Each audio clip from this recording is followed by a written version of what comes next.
আসসালামু আলাইকুম রহমতুল্লাহি ওয়া বারাকাতুহু। সম্মানিত দর্শক, আমাদের জাতীয় সত্তা এবং জাতীয় ইতিহাস এগুলো নিয়ে যে স্মরণকালের চক্রান্ত শুরু হয়েছে এবং আমাদের এই যে সমসাময়িক কালে এমন কতগুলো ফেতনা ফ্যাসাদ আপদ বিপদ জাতির ঘাড়ের উপর চেপে বসেছে, একজন ইতিহাসের ছাত্র হিসেবে আমি নিকট অতীতে এরকম ঘটনা নিজে কখনো দেখিনি, আর এরকম কোনো ঘটনা অতীতে কখনো ঘটেছে তাও আমরা জানি না। আমাদের মহান মুক্তিযুদ্ধ, এই মহান মুক্তিযুদ্ধকে ছোট করার জন্য, খাটো করার জন্য এখন যে সকল প্রচার এবং প্রোপাগান্ডা চলছে গত 3 মাস ধরে, এটি আমাদেরকে আগামী দিনে, আমাদের স্বাধীনতাকে আগামী দিনে, সার্বভৌমত্বকে কোথায় যে নিয়ে যাবে আমরা এখনো পর্যন্ত তা কিন্তু আন্দাজ করতে পারছি না।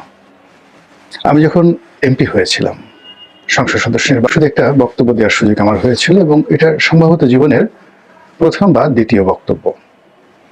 তো সেই বক্তব্যে আমি বলার চেষ্টা করেছিলাম যে 1000 বছরের ইতিহাসে কেন বঙ্গবন্ধু শেখ মুজিবুর রহমানকে শ্রেষ্ঠ বাঙালি বলা হয়। তো এই বিষয়ে যে সংসদে বক্তব্য দিয়েছিলাম সেটারই কিছুটা অংশ এখন পুনরাবৃত্তি করছি আপনাদের নিকট। আমাদের এই ভূখণ্ডের যদি আপনি 1000 বছরের ইতিহাস ধরেন, 1000 বছর মানে আজ থেকে 1000 বছর আগে কত ছিল? 1024 সন। তো 1024 সনে আমাদের এই বাংলা কেমন ছিল? অবাক হয়ে যাবে যে আমাদের এই বাংলা ওই সময়টিতে, সেই যে এখন যে দক্ষিণ ভারত মানে নরেন্দ্র মোদীর যে এলাকা, সেই এলাকাতে একটি বংশ ছিল চালুক্য বংশ। তো চালুক্য বংশ দক্ষিণ ভারতের যারা রাজনীতি করেন তিন নাও এখন পর্যন্ত তারা কিন্তু দক্ষিণ ভারত নিয়েই ব্যস্ত থাকেন। দক্ষিণ ভারতে অনেক বড় বড় রাজা মহারাজা এসেছেন, কিন্তু তারা কখনো দিল্লির দিকে এগুননি, দিল্লি অতিক্রম করেননি, তারা দক্ষিণ ভারত নিয়েই ব্যস্ত থেকেছেন। এর মধ্যে শিবাজির মতো যোদ্ধা ছিলেন।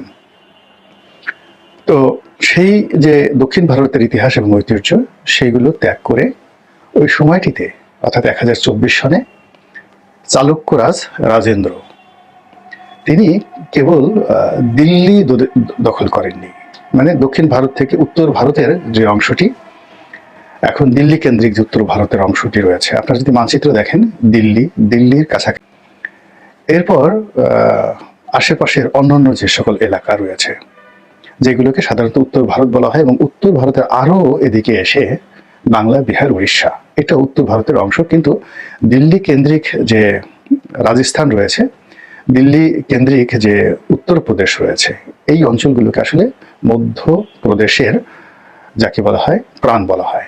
যমুনা নদীর তীরবর্তী অর্থাৎ দিল্লি, আগ্রা এই এলাকাগুলো যমুনা বিধৌত একটা ত্রিবেণী সঙ্গমের মতো এলাকা। এখানে 1000 বছরের ইতিহাসে একটা বিরাট রাজ্য, রাজা, রাজধানীর ইতিহাস রচিত হয়েছে এবং ওই ইতিহাস এতটা শক্তিশালী যে দক্ষিণ ভারতের যে অংশটি আজকের গুজরাট বলা হয়, ওখানের বা ওই অঞ্চলের যারা রাজনৈতিক নেতৃবৃন্দ তারা ওই অঞ্চল নিয়ে সবসময় ব্যস্ত থেকেছেন। একমাত্র চালুক্য তিনি সেই দিল্লি পর্যন্ত এসেছেন এবং দিল্লিতে এসে থেমে থাকেনি, তিনি বাংলা, বিহার, উড়িষ্যারও কিন্তু দখল করে নিয়েছিলেন চালুক্যরাজ রাজেন্দ্র। এরপর বহু ঘটনা ঘটেছে।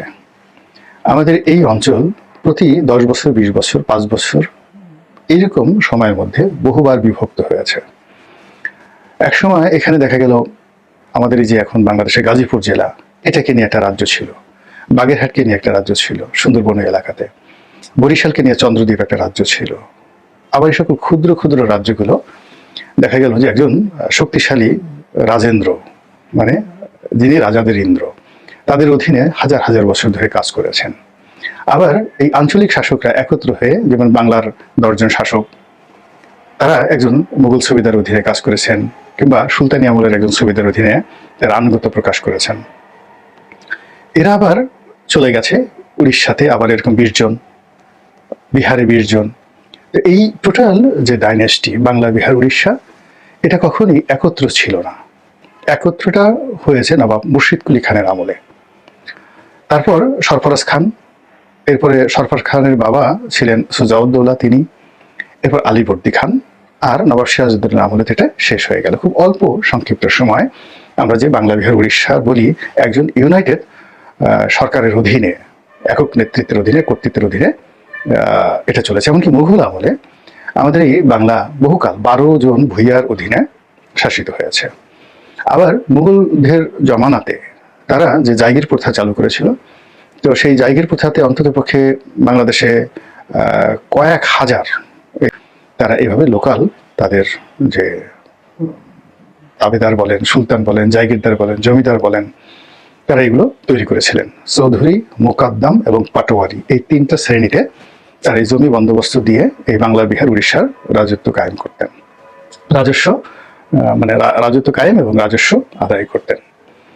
তো মীর জুমলা, ইসলাম খান এবং শায়েস্তা খান, এই 3জন খুবই বিখ্যাত শাসক ছিলেন মুঘল জমানাতে। তাদের জমানাতেও কিন্তু বাংলা একত্র ছিল না, চট্টগ্রাম আলাদা ছিল। চট্টগ্রাম ঠিক শায়েস্তা খানের সময়টিতে চট্টগ্রাম আমরা অধিকার করি, মানে মুঘল সাম্রাজ্যের অধীন আসে। এর আগে এটা রোহিঙ্গা রাজাদের অধীন ছিল, পুরো চট্টগ্রাম বেল্ট। আবার বরিশালের একটা বিরাট অংশ দীর্ঘদিন যাবৎ তারা স্বাধীন ছিল। তো এরকম বাংলাদেশের যে 1000 বছর ইতিহাস, সেই 1000 বছর ইতিহাসের আজকের যে মানচিত্র, এই মানচিত্রটি কখনোই একত্রে ছিল না, কোনো অবস্থাতে এক ছিল না বিফোর মানে 1971 সন। তো এখন 1971 সনের আগে, অর্থাৎ যখন পাকিস্তান হলো, এই পাকিস্তানের মধ্যেও কিন্তু বেশ কয়েকবার সেই করিমগঞ্জ নিয়ে ভারতের সঙ্গে আমাদের অনেক টানাপোড়েন চলেছে, তখনও মানচিত্রটা স্ট্যাবল হয়নি। তো যা হোক, 71 আমরা যে মানচিত্রটা পেয়েছি, এটি সর্বকালের ইতিহাসের একমাত্র মানচিত্র, এরকমভাবে আমরা কখনো পাইনি। 2 নম্বর হলো যে 71-এ আমরা যে স্বাধীনতা পেয়েছি, এই স্বাধীনতার সঙ্গে 1000 বছরের ইতিহাসের অন্য কোনো স্বাধীনতার ন্যূনতম যাকে বলা হয় তুলনা করা যাবে না। এর কারণ হলো যে এর আগে ধরুন শামসুদ্দিন ইলিয়াস শাহ, তিনি আমাদের দেশের এবং তিনি কার্যত পার্টলি স্বাধীন ছিলেন। ফখরুদ্দিন মুবারক শাহ দিল্লির বিরুদ্ধে স্বাধীনতা ঘোষণা করেছিলেন, পারেননি। তারপরে ইলিয়াস শাহ পারেননি। এরপর ধরুন যাকে বলা হয় এই এলাকাতে যেটা হলো হোসেন শাহী বংশ, আলাউদ্দিন হোসেন শাহ, তো তিনি একটা ভালো শাসন ব্যবস্থা চালু করেছিলেন, কিন্তু ওরকম কার্যত তিনি স্বাধীন ছিলেন, কিন্তু এই যে বাংলার যে এখন যে অবস্থা, এরকম ছিল না। শশাঙ্কর আমলে অনেক একটা বিরাট আমাদের একটা যাকে বলা হয় ইতিহাস ঐতিহ্য আছে ভূখণ্ডের, কিন্তু স্বাধীনতার ইতিহাস শশাঙ্ক দেওয়া হবে না, হর্ষবর্ধনকে দেওয়া হবে না, পাল সেন আমল দেওয়া হবে না। ওই ইতিহাসের থেকে সম্পূর্ণ একটা নতুন ইতিহাস রচিত হয়েছে 1971 সনে, যে ইতিহাসের পেছনে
পরাজিত নেতা ওনলি ওয়ান, বাকি যারা ছিলেন তারা সাহায্যকারী ছিলেন। যেমন এখন বাংলাদেশে যদি শেখ হাসিনাকে ধরেন, তার কন্টেম্পোরারি খালেদা জিয়াকে আপনাকে কল্পনা করতে হবে, জয়কে যদি ধরেন কন্টেম্পোরারি তারেক জিয়াকে চিন্তা করতে হবে।